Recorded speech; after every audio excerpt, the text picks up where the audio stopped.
Hello everyone and welcome to our podcast.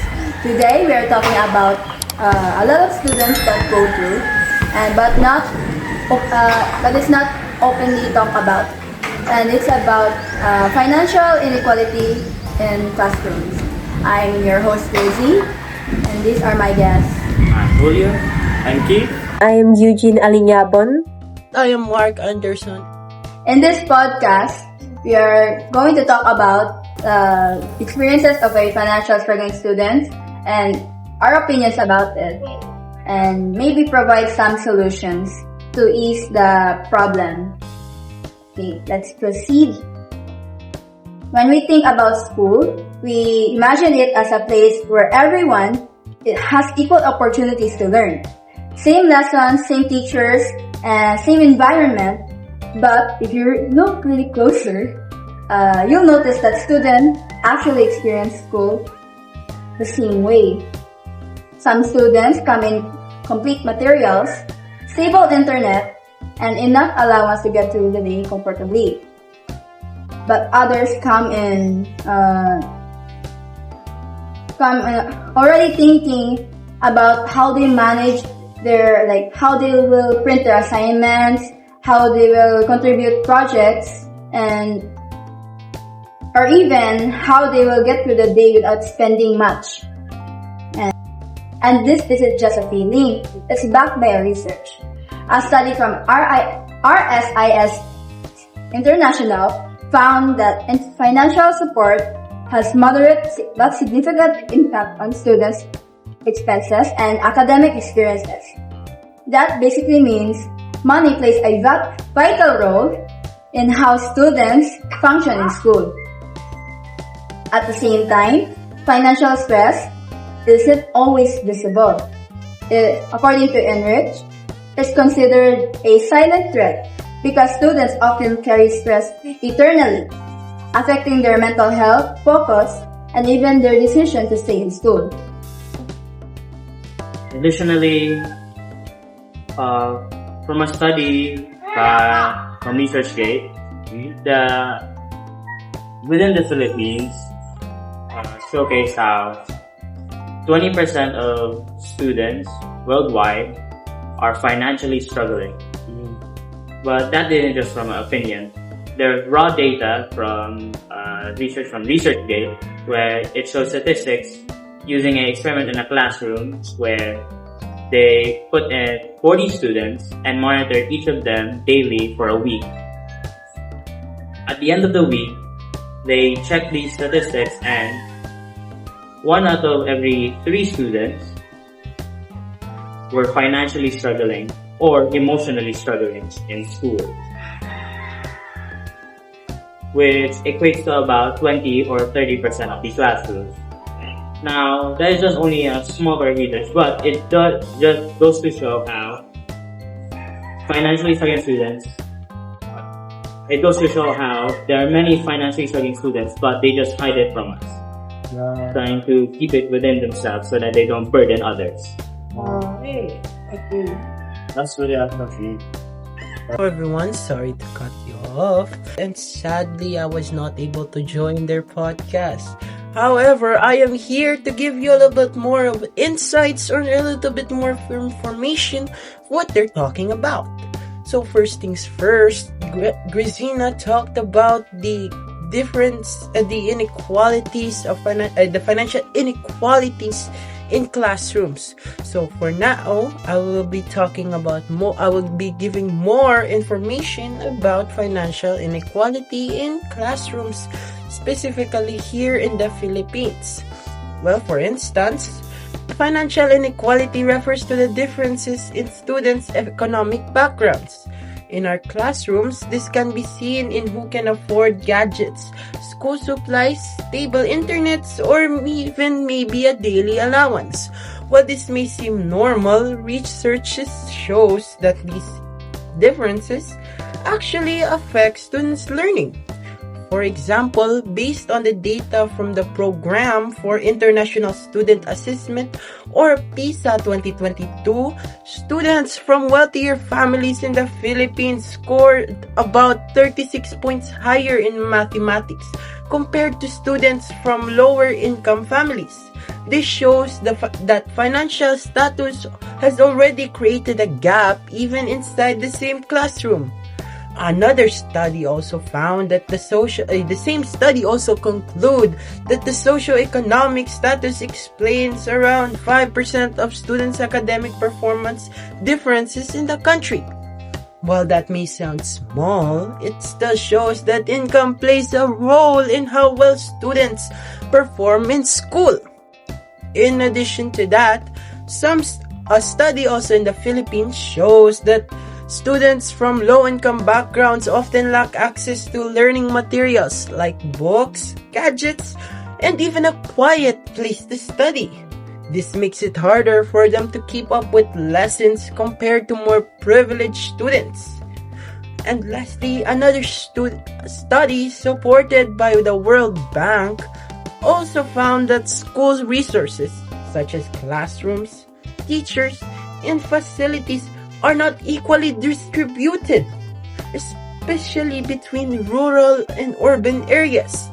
This means that some students are already at a disadvantage depending on where they study. If we look at the bigger picture, around 15.5% of Filipinos were living below the poverty line in 2023, which directly affects students' ability to afford school needs and focus on their education. So what does this mean? It means that even if students are sitting in the same classroom, they are not starting from the same place. Some have more resources and support, while others have to overcome financial challenges just to keep up. Financial inequality may not always be visible, but its effects are real. It can affect students' confidence, participation, and overall performance. That's why it's important for us to be aware, to avoid judging others based on what they have, and to help create a more inclusive and supportive classroom environment. Because education is supposed to be equal for everyone, but in reality, we still have a long way to go. Okay. So today, we're not just talking about money, we're talking about pressure, confidence, and fairness inside the classroom. Let's start with what this actually looks like in everyday school life. So guys, in your perspective as a student, what does financial inequality really look like to you in day-to-day? Day-to-day life? Wait, I have one. Let's go back to the past, about 2 years ago. During my day-to-day life in grade 9, I was, doing my daily routine, going to school, doing assignments and duties, and go home. And then on the second day, there was a project or the time to pass a project. But then, once we were passing our project, everyone stood up, but then I noticed one person wasn't signing on. So I went to this and asked if everything's alright. He said everything's alright and everything's fine. But then I looked at him and he was frantically writing down the assignment that was supposed to be given on a day or VIP. So what I did so that I could help him was I went to the teacher and said that if he could extend the deadline for at least just a day. And he asked why. So I tried for including your personal space, but I told the teacher the situation. And he felt sympathy and told me, yeah, alright. The deadline can be extended tomorrow. It isn't much, but at least I wanted to try and help my fellow family. But it goes to show how not everyone is financially successful or financially okay. Some are struggling, and some are really burdened. I see. Adding on to his story, I actually had a best friend in grade 7. Well, former now since we don't really communicate that much anymore. And in grade 7, he was actually quite of rich. You hear me? Like, he had 2 phones. One is brand new and the other one is old, but he uses it occasionally. And the thing is, something bad happened to him. His father and his mother argued a lot and kind of broke up with each other. There's no divorce here in the Philippines, but I guess it's kind of divorce. You know what I'm saying? They don't really talk to each other anymore, and I kind of fight Charles bad, and he was crying, bawling out his eyes to me in my chest. I just felt a lot of feeling. And as time went on, well, his father didn't support his mother anymore, and he had to sell his guitar, his brand new phone, and had to use his old phone, which didn't have a lot of story and always lagged a lot. So he kind of struggled with online classes and watching YouTube to learn education, to learn math, English. And as time went by, going from weeks to months, kind of getting depressed. Yeah, never really showed his burdens, his struggles to anyone else but me. And I guess that's why financial inequality in the classroom isn't actually set in stone just from someone's background. It can always change as time goes by in school, in classroom. Someone rich may suddenly become poor in the middle of the school year and stuff like that. And even though that guy, my best friend, was struggling a lot, he didn't really share his frustrations and burdens. And I wanted to help, but it wouldn't allow me. I wish I would have something like what Julio did to solve that issue, but I guess I couldn't because my promise I made back to him. And as the school year was nearing its end, my best friend, former, literally just showed up here. So, yeah, financial inequality can be so sudden, it can just make you fail in school. Yeah, that's why I think it's not. Do you have anything to say there, Mark, Hyujin? To further explain what Keith was talking about, when we think about inequality, we usually notice the obvious differences. But what's often overlooked are the struggles that students don't openly show. One of these is learning loss and difficulty keeping up. According to the World Bank, the Philippines is facing a learning crisis where many students struggle to meet expected reading and math levels for their age. A big factor behind this is unequal access to resources like books, tutoring, and learning support at home. Another hidden issue is the lack of access to effective learning environments. Some students don't have a quiet place to study, proper lighting, or even enough time to focus on schoolwork because they have responsibilities at home. Another research from UNICEF highlights that many Filipino children face conditions at home that are not always suitable for learning, which affects their academic performance. There's also the reality that some students have to balance school with financial responsibilities. In certain cases, students help earn income or take on household duties, which reduces the time and energy they can give to studying. This creates a gap that isn't always visible inside the classroom. On a national level, which was stated by me a few minutes ago, around 15.5% of Filipinos were living below the poverty line in 2023. Yes, below the poverty line, which means millions of families are dealing with financial hardship.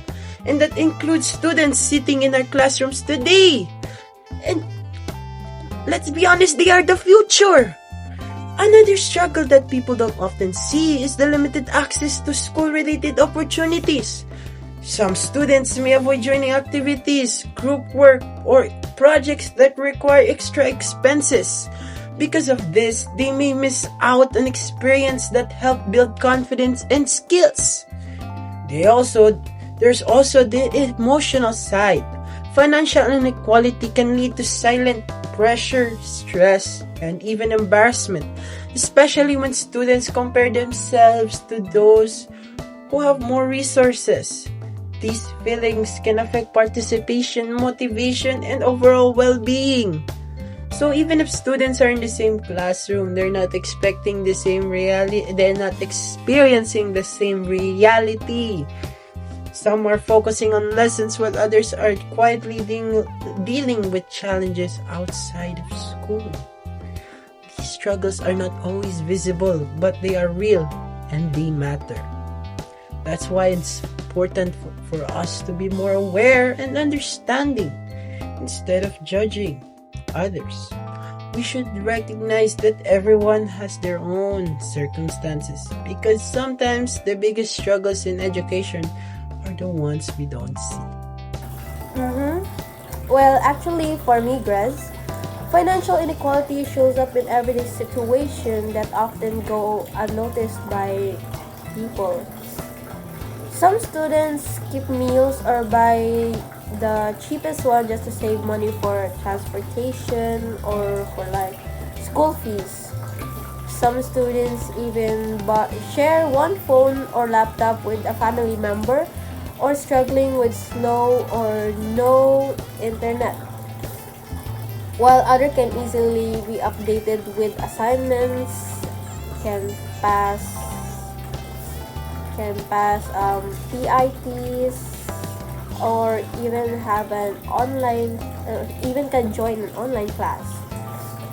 Well, group activities have a big struggle for where costs include like printing materials, fare, or like wherever you go, wherever you're planning to do this PIT or something, video, and also food. Some students even avoid joining events and field trips, or even just a simple hangout because they don't have an extra money. Well, for me, financial inequality as a student means unequal access to resources and opportunities. Okay. Okay. What about the struggles that people don't usually see? Struggles that people don't usually see. Yeah. Oh, here's one. I was saying that my former best friend, didn't really share his burdens and frustrations, right? That's the thing. That's the struggle that people don't normally see. They don't see that his classmates, they just keep apart. They don't know that he's struggling. They think he's being normal, the way he was. His personality is the same, just hiding his weakness, trying to sorrow. And that's a struggle. Financial inequality can hide itself in a lot of people, and no one can ever be aware of it and try to help them. That's a struggle.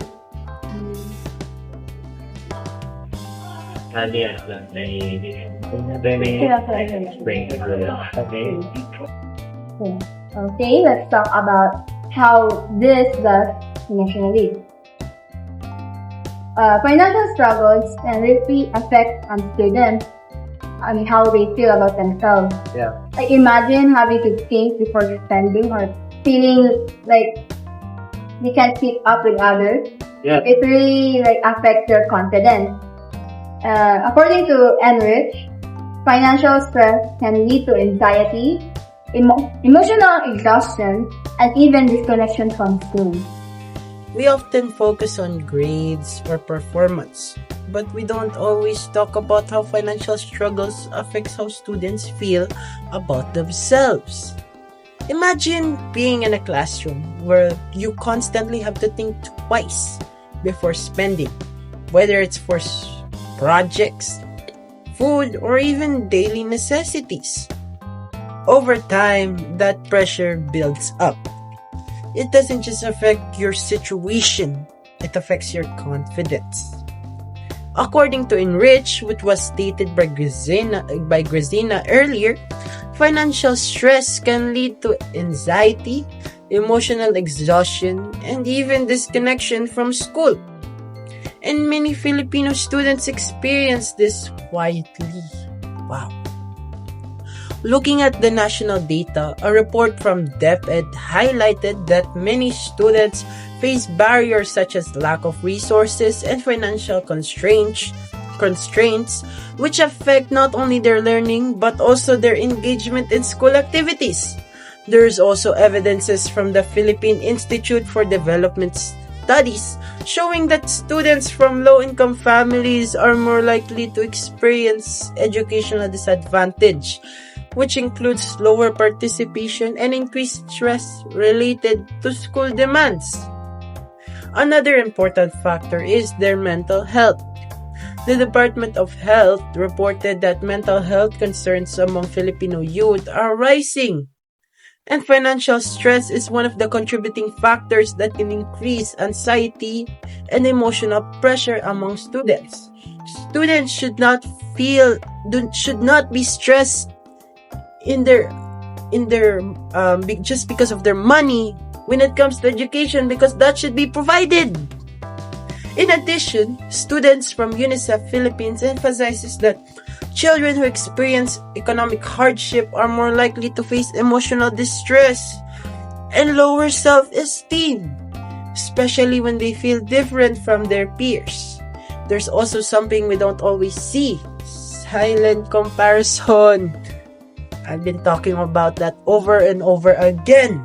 Students may compare what they have with others.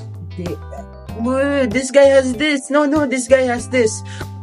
And when they feel like they have less, it can lead to insecurity, lower their confidence, and even withdrawal from class participation.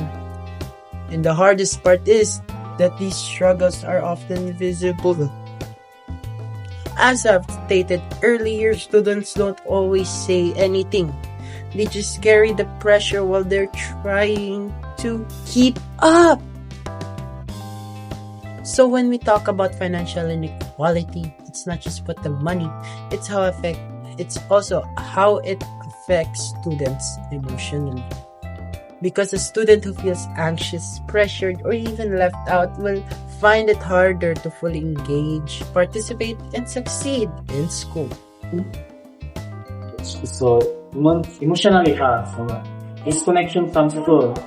So yeah, I have something to talk about. I'll go further in depth about my former best friend. Again, I'm sorry for using such a great example, but man, when we talk about emotions, this depression, I don't think it was any other normal depression that people would have. You know, when people have depression, they usually have a coping mechanism where they listen to music to just sleep all the day. Or you exercise, or sing musicals our dear classmates. Maybe just playing video games. Of course, those are coping mechanisms. Well, my best friend didn't have one. I don't know why it's kind of weird, bizarre maybe. It's kind of weird that I think he was lying that he didn't really have any depression or stuff like that. He just frustrated, from sudden reality changed into, maybe it can be like that. So you just get so disconnected from all your friends, your best friend. Not a best friend, someone you can confide in, someone you can just tell everything to. Yeah, he did that to me, but not when he was depressed. He did that to me, but as time went by, he didn't really show his vulnerable expressions, his emotions. Like, never asking, are you okay? Are you still depressed? Can I do something to help? Just tell me, nah, I'm fine. I'm not struggling anymore. I'm fine. Stuff like that. But, there's another factor in mind. His education, his grades were dropping significantly. No, he was an honor student. Straight A's, like 90 average, but just went down to 80 to 70, like, What like happened? near to dropping out of school. Then that's what I'm asking. What happened to him? He told me he's not depressed. He told me he's fine. He told me, yeah, just goofing around trying to maybe waste his life away. That's his problem. Yeah, maybe that's his coping mechanism, trying to mask all his problems. Like, isolating himself from everyone. And that's the thing, just as school was nearing its end, he just didn't show up to school anymore. Just ghosted me. Yeah. So, that's what I can share. To be honest, that situation reminds me of also, not a best friend, but just a classmate. Someone, ironically, would sit at the front, would be very participative, or like participate a lot. He would often just answer the teacher's question, and he would answer them correctly and enthusiastically, as if he was very happy. But then, after school, I noticed, like, once we all left the classroom, I forgot something. So I went back. I noticed that I heard like someone crying, or just like sobbing, like silent crying. I looked in and I saw him just in the corner, in a fetal position, just like, just bawling his eyes out for like more silence and just like silently crying to himself. I didn't really want to disturb him because, private, so I just took my bag and left. I should have, confirmed, but because in the next day, I didn't see him again. What? So actually, So well, he... yeah. No, not like that. But like, hey, Let's not just jump into the worst thing ever. No, but that's the way he said it, okay? I was ashamed. Very sorry for the wording, but I actually learned of the situation. His parents, one of his parents actually died, his mother, and he was left with his father, and that really hurt him on that day. Their mother was actually their financial support, their main financial support. So their income went. So like we withdraw from the school. Yeah. Because So he cannot he cannot keep up with the tuition. He couldn't. Even though on the next day I didn't see him again. Occasionally I would see him pop up every now and then in school, but as time went on and there'd be weeks turned into months and months turned into a year, at the end of the school I never really saw him again.